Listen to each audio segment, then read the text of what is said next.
A particle performs simple harmonic motion with the amplitude a. Its speed is trebled at the instant that it is at a distance 2a/3 from equilibrium position. The new amplitude of the motion is.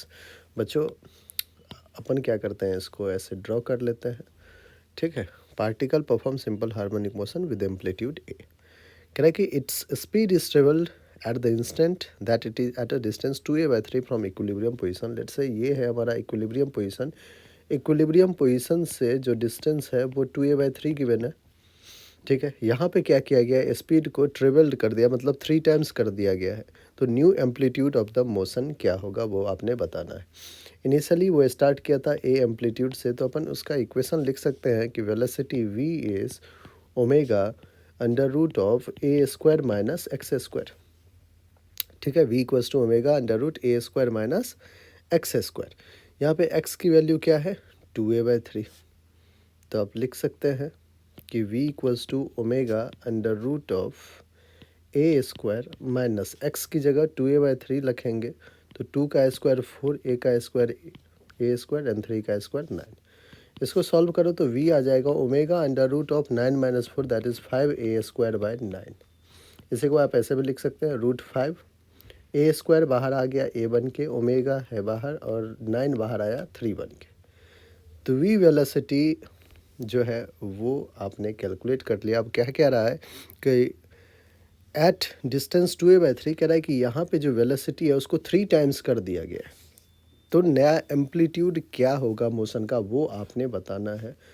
A amplitude motion के साथ आपने x is equals to 2a/3 तक velocity आपने calculate कर लिया है कि 2a/3 पे क्या वेलोसिटी होगा एम्पलीट्यूड ए के टर्म्स में. अब जब आपने उसको ट्रिपल्ड कर दिया मतलब 3v is equals to omega under root of a dash का स्क्वायर माइनस का x तो अब भी वही रहेगा 2a/3 का स्क्वायर. अब आपने क्या किया, वेलोसिटी को ट्रिपल्ड कर दिया है. तो वेलोसिटी को ट्रिपल्ड किया है तो एम्पलीट्यूड कोई नया है और नया एम्पलीट्यूड को हमने ए डैश कहा है. चलिए अब स्क्वायर कर देते हैं दोनों side. Squaring both sides, squaring both sides 3v का स्क्वायर 3 का स्क्वायर 9v का स्क्वायर v स्क्वायर, इधर ओमेगा स्क्वायर हो जाएगा और इधर बच्चों ए डैश का स्क्वायर माइनस 2 जब 4a स्क्वायर बाय 9 हो जाएगा. ठीक है ना.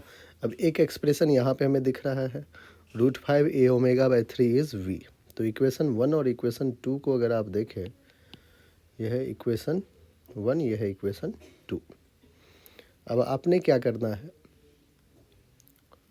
v की जगह root 5a omega by 3 put कर दे क्या, बिल्कुल. 9 इंटू वी स्क्वायर है, v हमने कैलकुलेट कर रखा है रूट 5a ओमेगा बाय 3.